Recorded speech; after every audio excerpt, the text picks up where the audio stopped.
پیچھے ہٹا. تو میں نے وہ صوفہ جس کے اوپر بیٹھا تھا اس کو چیک کیا. کہنے لگا جی ہن کی ہویا؟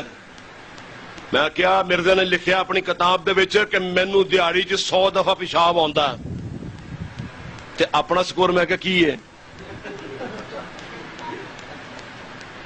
تے جے انہوں میں کہ 100 واری آندا ہے تے امت نوں نبی والوں حصہ ملدا ضرور تے اپنا میں کہ سکور کنا ہے.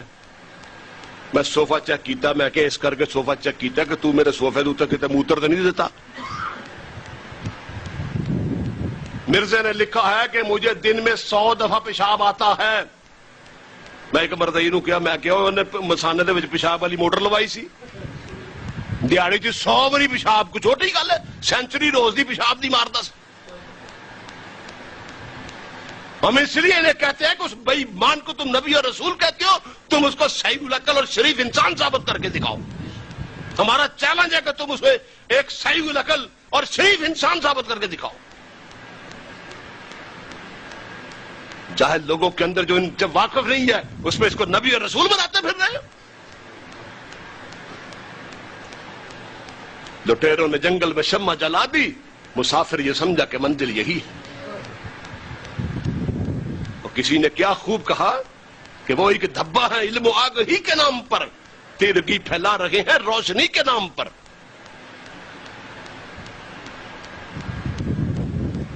تو 100 دفعہ مرزا لکھتا ہے مجھے پیشاب آتا ہے. اب ہم بھی پاگل لوگ.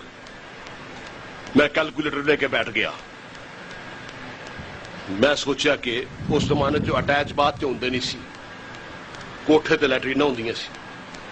یہ ہن جاندا ہے کنجر کوٹھے تے موترن واسطے 2 منٹ جان لا لو, 2 منٹ آن دے لا لو, کوئی 2 منٹ تار شار ماردا جڑی اتنے جا کے 2 منٹ وہ لا لو. 6 منٹ پر موتر اگر تسی لاؤ تو تقریباً 8.5 گھنٹے پیشاب دے بنتے ہیں.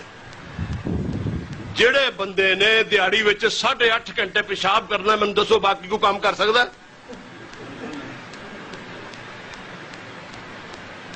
کیوں جی؟ جس بندے نے, یہ میں آپ کو برسیے بتا رہا ہوں, شاید بعض لوگوں کی طبیعت پہ گرا گزرتا ہو, یہ کیا ہے اللہ کی قسم برسیے یہی ہے, اس سے آگے کچھ نہیں ہے.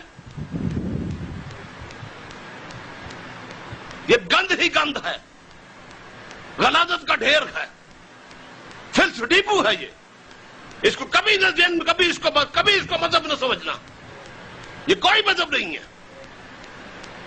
یہ فراڈیوں کا ایک جال ہے, ان الو کے پٹھوں کا. تو جس بندے نے 8.5 گھنٹے موتر مارنا وہ کوئی اور کام کر سکتا؟ تو گیلانی صاحب نے کیا خوبصورت گل کہی کہ دیہڑی وچ 100 واری موت سی میں ماردا, کمیٹی دا نلکا سی میرے کولوں ہاردا.